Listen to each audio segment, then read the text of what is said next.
जीनत अमान की खूबसूरती और व्यक्तित्व के दीवाने लाखों लोग थे, लेकिन उनके चाहने वालों में दिग्गज अभिनेता देवानंद भी शामिल थे।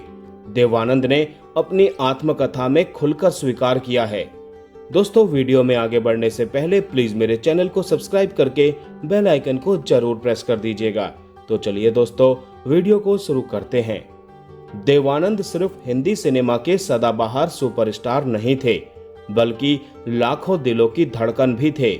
उनकी मुस्कान और अंदाज पर फैंस इस कदर फिदा थे कि उनसे जुड़े किस्से आज भी सुनाए जाते हैं।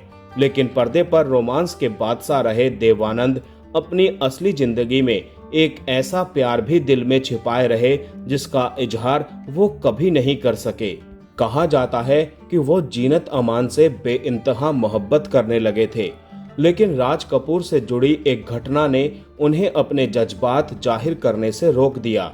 आज के पॉडकास्ट में हम जानेंगे देवानंद और जीनत अमान की उस अधूरी प्रेम कहानी का दिलचस्प किस्सा। देवानंद ने 50 और 60 के दशक में अपनी शानदार अदाकारी, स्टाइल और रोमांटिक अंदाज से इंडस्ट्री पर राज किया। 1946 में फिल्म हम एक हैं से अपने कैरियर की शुरुआत करने वाले देवानंद ने 6 दशकों से भी ज्यादा समय तक दर्शकों का मनोरंजन किया। वहीं जीनत अमान के कैरियर में साल 1971 में आई फिल्म हरे रामा हरे कृष्णा बड़ा टर्निंग पॉइंट रही। इसी फिल्म में देवानंद ने जीनत अमान के साथ काम किया था।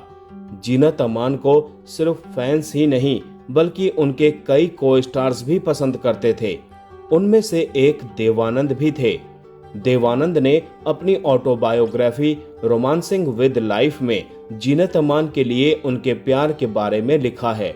उन्होंने यह तक बताया है कि जीनत अमान से अपनी फीलिंग कहने के लिए उन्होंने रोमांटिक डेट प्लान की थी, लेकिन ये काम नहीं आई और उनका दिल टूट गया। इसका कारण राज कपूर थे। देवानंद ने किताब में लिखा है कि राज कपूर ने सबके सामने जीनत अमान को चूमा था और ये देखकर देव साहब सन्न रह गए थे। हालांकि जीनत अमान ने इस बात को झूठ बताया था। 2007 में प्रकाशित अपनी आत्मकथा में देवानंद ने लिखा, अचानक एक दिन मुझे लगा कि मैं जीनत से बेइंतहा प्यार करने लगा हूँ और मैं उससे सचमुच एक बात कहना चाहता था। रोमांस के लिए बनी एक बहुत ही खास जगह पर मैं दिल की बात कहना चाहता था। मैंने शहर के सबसे ऊपर ताज होटल में रेंडेवू को चुना, जहां हमने पहले एक बार साथ में खाना खाया था। देवानंद ने आगे लिखा कि उनका ये प्यार पूरा ना हो सका। मेट्रो सिनेमा में इश्क इश्क इश्क के प्रीमियर के बाद राज कपूर ने वहां आए दर्शकों के सामने जीनत को चूमा। फिल्म में उनके शानदार अभिनय के लिए उन्हें बधाई दी। इससे उनकी शाम और भी ज्यादा शानदार हो गई होगी। फिर भी मैं उनसे ईर्ष्या करता था कि उन्होंने मेरी एकमात्र चाहत, मेरी खोज, मेरी मुख्य नायिका को चूमने की इच्छा की। उन्होंने आगे लिखा कि ये बात मुझे अचानक कुछ ज्यादा ही जानी पहचानी लगी और जिस तरह से उसने उसके गले लगने का जवाब दिया वो सिर्फ विनम्र और शिष्टता से कहीं ज्यादा लग रहा था। उसके चेहरे पर और भी शर्मिंदगी साफ झलक रही थी और जीनत अब मेरे लिए वो जीनत नहीं रही। मेरा दिल टूट गया।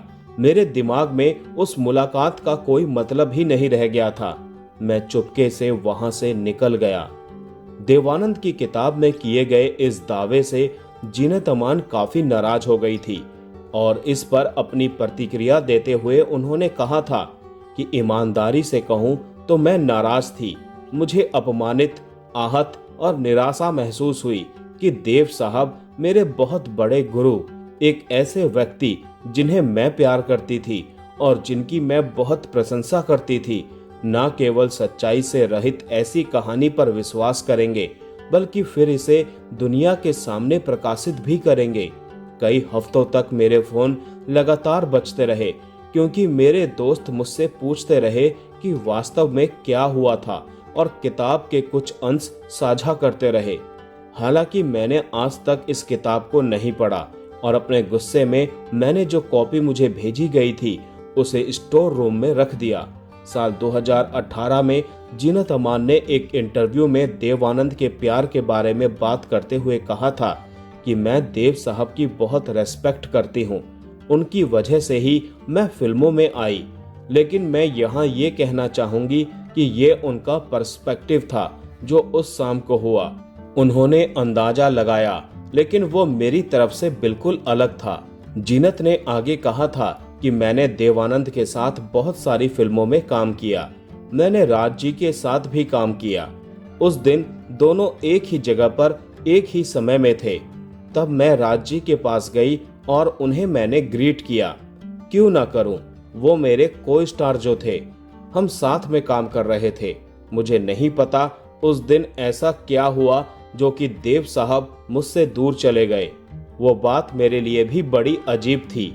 मुझे एहसास हुआ था, लेकिन मुझे इस बात का जरा भी अंदाजा नहीं था कि वो उस शाम मुझे शादी के लिए प्रपोज करने वाले थे। देव आनंद सिर्फ एक शानदार अभिनेता ही नहीं, बल्कि बेहतरीन लेखक, निर्माता और निर्देशक भी थे। हिंदी सिनेमा में उनके अतुलनीय योगदान को देखते हुए भारत सरकार ने उन्हें साल 2001 में पद्म भूषण से सम्मानित किया। इसके ठीक एक साल बाद साल 2002 में उन्हें भारतीय सिनेमा के सर्वोच्च सम्मान दादा साहेब फाल्के पुरस्कार से भी नवाजा गया। उनकी आखिरी फिल्म चार्जशीट 2011 में रिलीज हुई थी और उसी साल 3 दिसंबर को उन्होंने इस दुनिया को अलविदा कह दिया था। तो दोस्तों, आज का ये वीडियो यहीं समाप्त करते हैं। मिलते हैं नेक्स्ट वीडियो में। तब तक के लिए आप सभी को tata bye bye, take care.